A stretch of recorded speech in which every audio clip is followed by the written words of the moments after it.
నమస్కారం VS9 news కి స్వాగతం. హెడ్లైన్ చూద్దాం.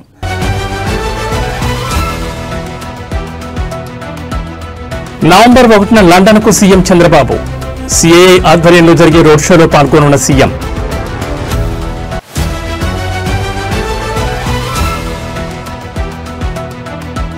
తెలంగాణ మంత్రివర్గంలోకి అజారుద్దీన్. రేపు రాజ్భవన్ లో ప్రమాణ స్వీకారం.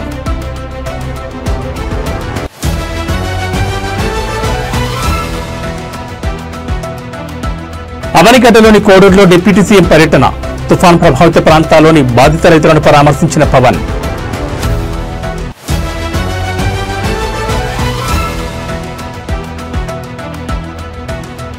వరంగల్పై మోంధా తుఫాన్ ప్రళయం. సుమారు 45 కాలనీలను ముంచెత్తిన వరద నీరు. ఇక డీటెయిల్స్ చూస్తే ఆంధ్రప్రదేశ్ ముఖ్యమంత్రి చంద్రబాబు నాయుడు మరోసారి విదేశీ పర్యటనకు వెళ్లేందుకు సిద్దమయ్యారు. పెట్టుబడుల ఆకర్షణకే ప్రాధాన్యతనిస్తూ లండన్ పర్యటనకు వెళ్లనున్నట్టు తెలుస్తోంది. నవంబర్ 1 నుంచి 5 రోజుల పాటు లండన్లో సీఎం చంద్రబాబు పలు అంతర్జాతీయ పెట్టుబడిదారులతో సమావేశమవనున్నారు. రాష్ట్ర ఆర్థికాభివృద్ధికి, పారిశ్రామిక రంగం విస్తరణకు దోహదపడే విధంగా కొత్త పెట్టుబడులను రప్పించడమే లక్ష్యంగా చేసుకుని ఈ పర్యటన చేస్తున్నట్లు అధికారులు తెలిపారు. అలాగే విశాఖపట్నంలో త్వరలో జరగబోయే గ్లోబల్ ఇన్వెస్టర్స్ సమ్మిట్ కు పెట్టుబడిదారులను ఆహ్వానించేందుకు సీఎం ప్రత్యేక దృష్టి పెట్టారు. లండన్లో CAA ఆధ్వర్యంలో జరుగుతున్న రోడ్ షోలో పాల్గొని ఆంధ్రప్రదేశ్లోని పెట్టుబడి అవకాశాలను చంద్రబాబు వివరిస్తారు. రాష్ట్రం ఇప్పటికే ఐటీ, ఎలక్ట్రానిక్స్, గ్రీన్ ఎనర్జీ, మౌలిక వసతులు, పరిశ్రమల రంగాల్లో భారీ అవకాశాలను కలిగి ఉందని వివరించనున్నారు. ఈ పర్యటనలో ఆయన పలు గ్లోబల్ కంపెనీల ప్రతినిధులతో ద్వైపాక్షిక సమావేశాలు నిర్వహించి పెట్టుబడుల సహకారం, టెక్నాలజీ మార్పిడి, ఉద్యోగ అవకాశాల సృష్టి వంటి అంశాలపై చర్చించనున్నారు. నవంబర్ 6న సీఎం చంద్రబాబు అమరావతికి తిరిగి రానున్నారు. ఆంధ్రప్రదేశ్ ను ప్రపంచ పెట్టుబడిదారుల కేంద్రంగా నిలపాలనే లక్ష్యంతో రాష్ట్ర ప్రభుత్వం కదులుతోందని అధికార వర్గాలు వెల్లడించాయి.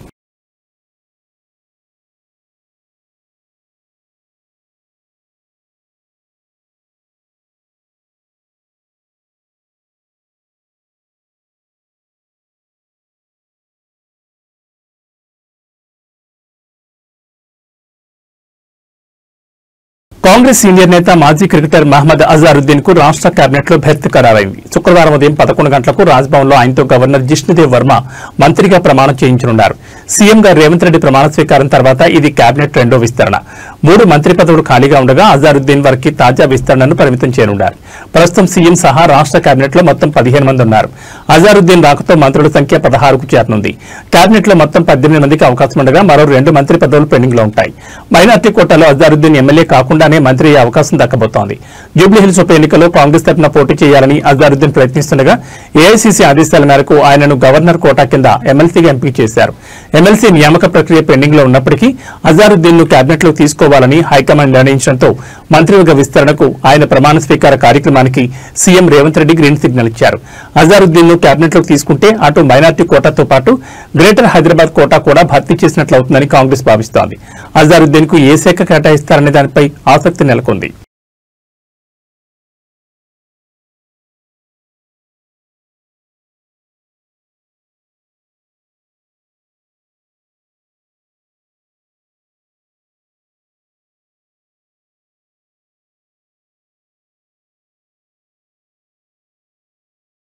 కృష్ణా జిల్లాలోని కోడూరులో తుఫాను ప్రభావిత ప్రాంతాల్లో నేల కొరిగిన వరి పంట పొలాలను AP deputy CM Pawan Kalyan పరిశీలించారు. స్థానిక రైతులతో కలిసి దెబ్బతిన్న వరి పొలాలను పరిశీలించారు. ఈ సందర్భంగా తుఫాను కారణంగా నష్టపోయిన రైతులను ఆయన పరామర్శించారు. ఈ నేపథ్యంలో పంట నష్టంపై వివరాలు అడిగి తెలుసుకున్నారు. తుఫాన్తో నష్టపోయిన ప్రతి ఒక్క రైతును ఆదుకుంటామని పవన్ కళ్యాణ్ భరోసా కల్పించారు. అలాగే తుఫాను కారణంగా నష్టపోయామని ఉప ముఖ్యమంత్రి పవన్ కళ్యాణ్ కు రైతులు తెలిపారు. ఎకరానికి 30,000 రూపాయలు ఖర్చయింది. తడిసిన ధాన్యం, రంగుబారిన ధాన్యం కొనుగోలు చేయాలని కోరారు. ఇటువంటి ప్రకృతి విపత్తుల సమయంలో కౌలు రైతులకు అన్యాయం జరుగుతోంది.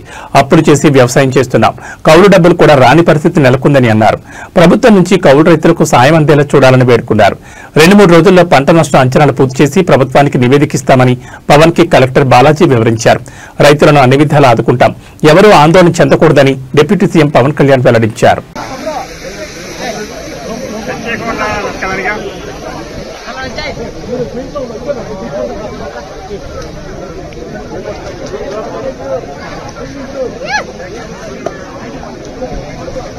నాగార్జున సాగర్ కు భారీగా వరద పోటెత్తుతోంది. మోంథా తుఫాన్ ఎఫెక్ట్ బలంగా పడింది. తెలంగాణలోని చాలా జిల్లాల్లో భారీగా వర్షాలు పడుతున్నాయి.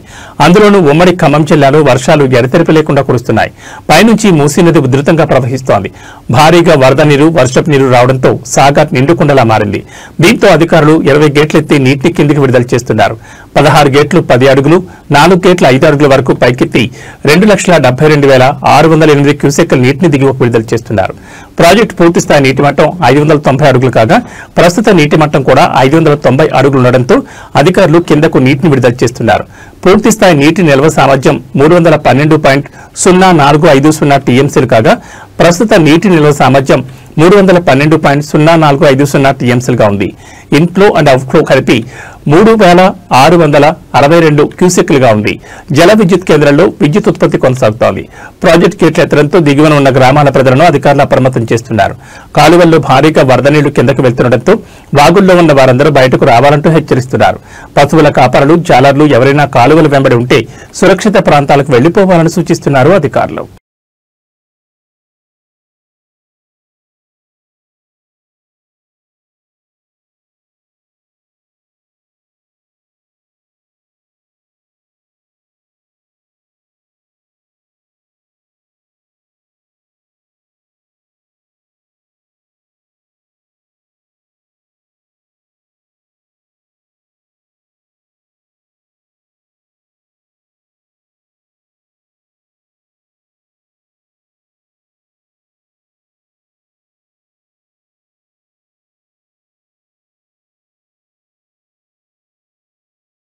ప్రభుత్వ వైద్య కళాశాలను పబ్లిక్ ప్రైవేట్ భాగస్వామ్యం కింద ప్రైవేట్ సంస్థలకు అప్పగించే నిర్ణయంపై దాఖలైన పిటిషన్పై ఆంధ్రప్రదేశ్ హైకోర్టు కీలక వ్యాఖ్యలు చేసింది. ఈ దశలో ఎలాంటి మధ్యంతర ఉత్తర్వులు జారీ చేయలేమని, టెండర్ ప్రక్రియను నిలిపివేయలేమని స్పష్టం చేసింది. రాష్ట్రంలోని వైద్య కళాశాలను పీపీపీ విధానంలోకి మార్చడం ద్వారా థర్డ్ పార్టీకి హక్కులు కల్పించకుండా ప్రభుత్వానికి ఆదేశాలు ఇవ్వాలని కోరుతూ హైకోర్టులో పిటిషన్ దాఖలైంది. దీనిపై విచారణ చేపట్టిన న్యాయస్థానం ఇది ప్రభుత్వ విధానపరమైన నిర్ణయమని అభిప్రాయపడింది. ప్రభుత్వ నిర్ణయం చట్టవిరుద్దమని తెలిపితే తప్ప తాము జోక్యం చేసుకోలేమని తేల్చి చెప్పింది. ఈ వ్యవహారంలో కౌంటర్ దాఖలు చేసేందుకు రాష్ట్ర ప్రభుత్వానికి సమయం ఇస్తున్నట్లు హైకోర్టు ప్రకటించింది. ప్రభుత్వం తమ వాదనలు వినిపించిన తర్వాతే అన్ని అంశాలను పరిశీలిస్తామని పేర్కొంది. తదుపరి విచారణను 4 వారాలకు వాయిదా వేస్తున్నట్లు ఉన్నత న్యాయస్థానం వెల్లడించింది.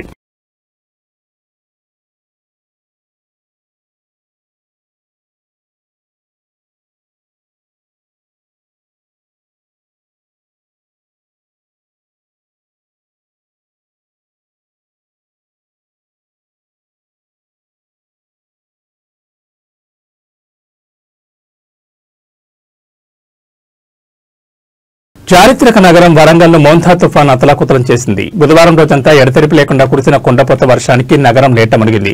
ప్రధాన రహదారులతో పాటు అనేక కాలనీలు జలదిగ్బంధంలో చిక్కుకున్నాయి. వర్షం తగ్గుముఖం పట్టిన వరద ఉధృతి తగ్గకపోవడంతో నగరవాసులు తీవ్ర ఇబ్బందులు ఎదుర్కొంటున్నారు. నగరంలోని 45 కాలనీలు వరద నీటిలో మునిగిపోయాయి. ముఖ్యంగా సాయి గణేష్ కాలనీ, సంతోష్ మత colony, DK Nagar, NN Nagar, మైసే నగర్ వంటి ప్రాంతాల్లో ఇళ్లలోకి నీరు చేరడంతో ప్రజలు తీవ్ర అవస్థలు పడుతున్నారు. సుమారు 30 కాలనీలు పూర్తిగా బయట ప్రపంచంతో సంబంధాలు కోల్పోయాయి. సమాచారం అందుకున్న వెంటనే ఎస్డీఆర్ఎఫ్ బృందాలు రంగంలోకి దిగి సహాయక చర్యలు చేపట్టాయి. పడవల సాయంతో లోతట్టు ప్రాంతాల్లో చిక్కుకున్న వారిని సురక్షిత ప్రాంతాలకు తరలిస్తున్నారు. వరంగల్ తూర్పులో 6 సహా నగర వ్యాప్తంగా మొత్తం 12 పునరావాస కేంద్రాలను అధికారులు ఏర్పాటు చేశారు. ఇప్పటి వరకు 1200 మంది బాధితులను ఈ శిబిరాలకు తరలించారు. భారీ వర్షాల కారణంగా హంటర్ రోడ్లోని బొందిబాగు ఉప్పొంగి ప్రవహిస్తోంది. దీంతో వరంగల్, హనుమకొండ మధ్య రాకపోకలు పూర్తిగా స్తంభించాయి. మురుగు వెళ్లే రహదారిపై కూడా నాలాలు పొంగి పొర్లుతున్నాయి. అత్యవసర సహాయం కోసం వరంగల్ బల్దియా కార్యాలయంలో 1800-425-1980 టోల్ ఫ్రీ నెంబర్ను ఏర్పాటు చేశారు. డీఆర్ఎఫ్, ఇంజనీరింగ్, శానిటరీ సిబ్బందితో కూడిన 7 ప్రత్యేక బృందాలు సహాయక చర్యల్లో పాల్గొంటున్నాయి.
చెన్నైలో మరోసారి కలకలం రేగింది. ప్రముఖ నటుడు ప్రభు నివాసంతో పాటు అమెరికా రాయబార కార్యాలయానికి బాంబు బెదిరింపులు రావడం తీవ్ర ఉద్రిక్తతకు దారితీసింది.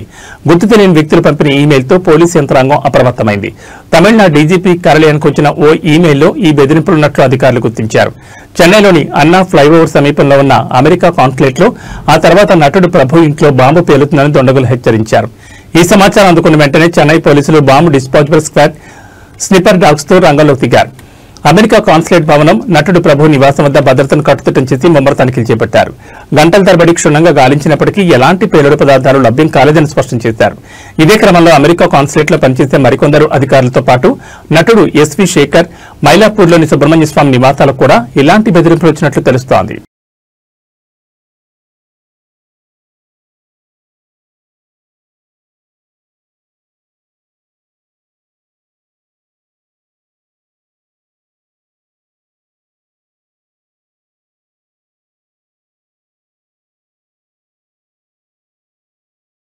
గాజాలో మరోసారి బాంబుల మోత మోగుతోంది. ఇజ్రాయెల్ నుంచి బాంబుల వర్షం కురుస్తోంది. కాల్పుల విరమణ ఒప్పందం తర్వాత కొన్ని రోజులుగా నెలకొన్న ప్రశాంతత తాజాగా చెదిరిపోయింది. అయితే ఇందుకు కారణం హమాస్ ఉగ్రవాదులేనని ఇజ్రాయెల్ డిఫెన్స్ ఫోర్స్ ఆరోపిస్తోంది. ఇజ్రాయెల్ ప్రధాని నెతన్యాహు ఆదేశాలతో మళ్లీ దాడులు ప్రారంభించింది. తాము కాల్పుల విరమణ ఒప్పందానికి కట్టుబడి ఉన్నప్పటికీ హమాస్ పదే పదే ఒప్పందాన్ని ఉల్లంఘించడంతో ప్రతీకార దాడులు చేయక తప్పడం లేదని వివరణించింది. తాజాగా బుధవారం ఇజ్రాయెల్ సైన్యం జరిపిన బాంబు దాడుల్లో గాజాలో 104 మంది మరణించినట్లు సమాచారం. దక్షిణ గాజాలో ఉన్న తమ బలగాలపై హమాస్ కాల్పులు జరిపినందుకే తాము మళ్లీ యుద్దం ప్రారంభించామని నెతన్యాహు తెలిపారు. తమ సైనికుని హమాస్ చంపేయడంతో టెర్రర్ గ్రూపులపై దాడులు చేస్తున్నామని చెప్పారు. మంగళవారం రాత్రి నుంచి ఇజ్రాయెల్ చేస్తున్న బాంబు దాడుల్లో ఇప్పటి వరకు 104 మంది పాలస్తీనా పౌరులు చనిపోగా మరో 250 మందికి గాయాలయ్యాయి. అయితే నెతన్యాహు ఆరోపణలను హమాస్ ఖండించింది. తమ వైపు నుంచి ఎలాంటి కాల్పులు జరగకున్నా స్కూళ్లు, ఇళ్లపై ఐడీఎఫ్ బాంబులు వేస్తోందని ఆరోపించింది.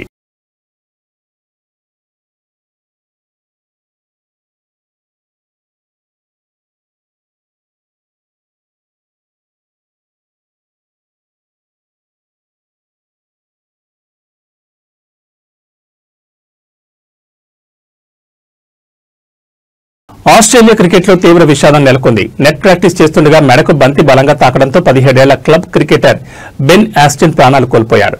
మెల్బోర్న్లోని ఫెర్నిట్రీ గల్లీలో మంగళవారం ఈ దురదృష్టకర సంఘటన జరిగింది. స్థానిక టీ20 మ్యాచ్ కోసం బెన్ ఆస్టిన్ తన సహచరులతో కలిసి నెట్స్ లో బ్యాటింగ్ ప్రాక్టీస్ చేస్తున్నాడు. ఈ క్రమంలో సైడ్ ఆర్మ్ తో విసిరిన బంతి వేగంగా దూసుకొచ్చి అతని మెడకు తగిలింది. బెన్ హెల్మెట్ ధరించినప్పటికీ దానికి మెడను రక్షించే స్టెమ్ కావట్లేదు. బంతి తగిలిన వెంటనే అతను అక్కడికక్కడే కుప్పకూలిపోవడంతో వెంటనే అతన్ని మోనాష్ చిల్డ్రన్స్ ఆసుపత్రికి తరలించారు. పరిస్థితి విషమంగా ఉండడంతో అతనికి ఇంటెన్సివ్ కేర్లో చికిత్స అందించారు. అయితే చికిత్స పొందుతూ బుధవారం బెన్ తుది శ్వాస విడిచాడు. ఈ విషయాన్ని ఫెర్నిట్రీ గల్లీ క్రికెట్ క్లబ్ అధికారికంగా ప్రకటించింది. బెన్ మరణం మమ్మల్ని తీవ్రంగా కలిచివేసింది. మా క్రికెట్ సమాజంలోని ప్రతి ఒక్కరిపై ఈ ప్రభావం ఉంటుంది. అతని కుటుంబ సభ్యులు జేస్, ట్రేసీ, కూపర్, చాక్లకు మా ప్రగాఢ సానుభూతిని తెలియజేస్తున్నామని క్లబ్ ఒక ప్రకటనలో తెలిపింది.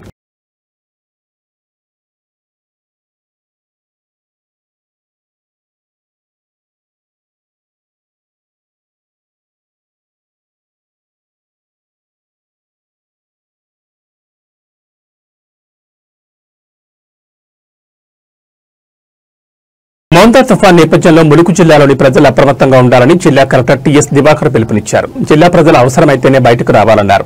అలాగే మత్స్యకారులు వేటకు వెళ్లొద్దని సూచించారు. జిల్లా యంత్రాంగం ఎప్పటికప్పుడు పర్యవేక్షణ చేస్తూ లోతట్టు ప్రాంత ప్రజలను అప్రమత్తం చేయాలని అధికారులకు కలెక్టర్ ఆదేశాలిచ్చారు. తుఫాన్ కారణంగా జిల్లా పరిధిలో ఎలాంటి అవాంఛనీయ ఘటనలు జరగకుండా ముందస్తు చర్యలు తీసుకున్నట్లు కలెక్టర్ తెలిపారు. జిల్లా ప్రజలందరికీ నమస్కారం. ఈ ప్రస్తుతం వస్తున్న తుఫాన్ అనేది చాలా ఉధృతంగా మారుతుంది. చాలా డేంజరస్ పొజిషన్కి మనం కూడా వెళ్తున్నాము. అందరికీ మేము చెప్పేది ఏంటంటే దయచేసి అనవసరంగా ఇంటి నుంచి బయట రావద్దు, ఇంట్లోనే మీరు ఉండండి. ఆల్రెడీ మన పంచాయతీ డిపార్ట్మెంట్ నుంచి కానీ మున్సిపాలిటీ డిపార్ట్మెంట్ నుంచి కానీ ఏదైతే డిలాపిటేటెడ్ హౌసెస్ ఉందో వాళ్ళందరికీ నోటీసులు ఇవ్వడం జరిగింది, ఇన్ఫర్మేషన్ ఇవ్వడం జరిగింది. వీలైతే మీ కుటుంబ సభ్యులు కానీ మీ బంధువులు ఇంటికి వెళ్ళగలిగితే వెళ్ళండి. లేదు అంటే మనము స్థానికంగా ఏర్పాటు చేసిన రిహాబిలిటేషన్ సెంటర్స్కి కూడా మీరు రావచ్చు. దయచేసి ఎవరు కూడా చెరువులు, కుంటలు, వాగులు, వంకలు దాంట్లో స్విమ్మింగ్కి కానీ ఫోటో తీయడానికి కానీ ఫిషింగ్కి కానీ దయచేసి వెళ్ళవద్దు. గొర్రెలు మేపేవాళ్ళు, అనిమల్స్ రేరింగ్కి చేసేవాళ్ళు వాగు దాటి వెళ్ళడానికి ట్రై చేయొద్దు. ఆల్రెడీ మేము గర్భిణీ స్త్రీలందరినీ రీచ్ అవుట్ అయ్యాము. మీకు కూడా చెప్పేది మేము ఇదే, వీలైతే ఎత్తు ప్రదేశంలో ఉన్న మీ బంధువుల ఇంట్లో ఉండండి. లేకపోతే మన పిహెచ్సిలో కానీ బర్త్ వెయిటింగ్ సెంటర్లో కానీ సిహెచ్సిలో కానీ మనకి ఆల్రెడీ స్పేస్ ఉంది. ఆల్రెడీ మన ఆశాలు, అంగన్వాడీలు మిమ్మల్ని అందరినీ రీచ్ అయ్యారు. దయచేసి ప్రతి ఒక్కళ్ళు కోఆపరేట్ చేయాలని మేము కోరుకుంటున్నాము. మనకి ఈరోజు ఆల్రెడీ మారిన పరిస్థితుల్లో తూర్పుగోదావరి జిల్లా కొవ్వూరు నియోజకవర్గం తాళ్లపూడి మండలం గజ్జరం గ్రామాన్ని ఎమ్మెల్యే ముప్పిడి వెంకటేశ్వరరావు పరిశీలించారు. మోందా తుఫాన్ ఎఫెక్ట్ నేపథ్యంలో నేల కొరిగిన వరి పంటలను, అలాగే చాగాళ్లు మండలం చాగాలు గ్రామంలో నేల కొరిగిన విరిగిన అరటి తోటలను ఎన్డీఏ కూటమి నాయకులు, కార్యకర్తలతో కలిసి పరిశీలించారు. రైతులకు ఎన్డీఏ కూటమి ప్రభుత్వం అండగా ఉంటుందని తెలిపారు.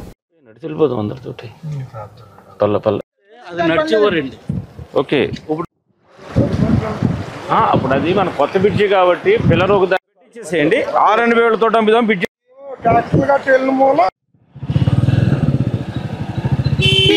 అందరికీ నమస్కారం.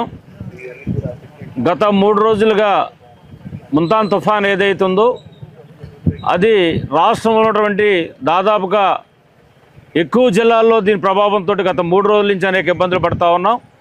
నిన్నటి నుంచి కూడా వీస్తున్నటువంటి గాలులు కానీ వర్షాలతోటి కానీ ఎక్కడెక్కడ చెట్లు పడిపోవడం కానీ, కరెంటు స్తంభాలు పడిపోవడం కానీ, వైర్లు తెగిపోవడంలో కానీ, అదేవిధంగా కొన్ని పాక్షికంగా కొన్నిళ్ళు, పూర్తిగా కూడా కొన్నిళ్ళు ఈ తుఫాన్ తోటి గాలితోటి పడిపోయిన సంఘటనలు మనం చూస్తూ ఉన్నాం.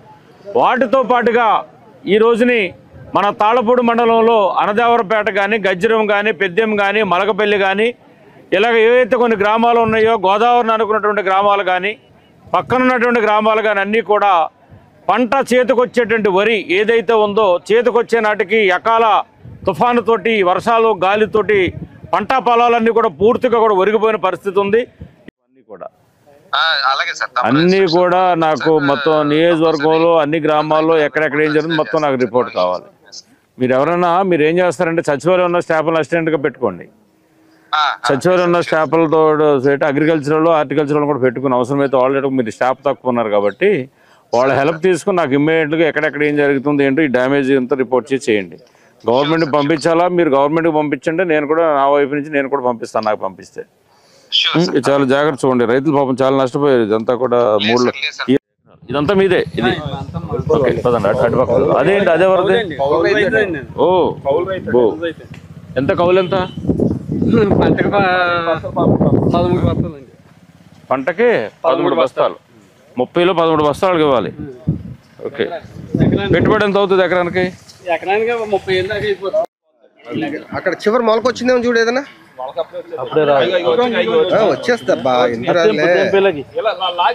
మొలక రాకుండా ఉంటాకే ఏదో ఉంటుందంట కదా, ఉప్పు చల్లుతారండి. నీళ్ళు ఉన్నాయి కదండి, అది ఎక్కువ అయితే కనుక ఆ నీళ్ళలో పడితే కనుక వర్షం తక్కువ ఉంది మనకి, గాలి ఎక్కువ జరిగినట్టు. ఆ నీళ్ళలో పడ్డ గింజదనం ఉంటే వస్తుందండి. అలా నీళ్ళు ఉన్నాయి చూసారా? మొలకండి అంతా మొలకండి. అవునండి, అవును. మరి 3 డోసులో కాలేకపోతే మొలకొచ్చే పరిస్థితి ఏంటి? చేతికి వచ్చేసరికల్లా దుర్గారావు గారు చాలా కంగారు పెట్టి పంపుతున్నారు. ఎలాగ సంవత్సరానికి కౌలు? ₹1,00,000. ఎకరానికి ₹1,00,000. 3 ఎకరాలకు కలిసి ₹1,00,000. ఇవి బులెటిన్ విశేషాలు. మరో బులెటిన్లో మళ్ళీ కలుసుకుందాం. నమస్కారం.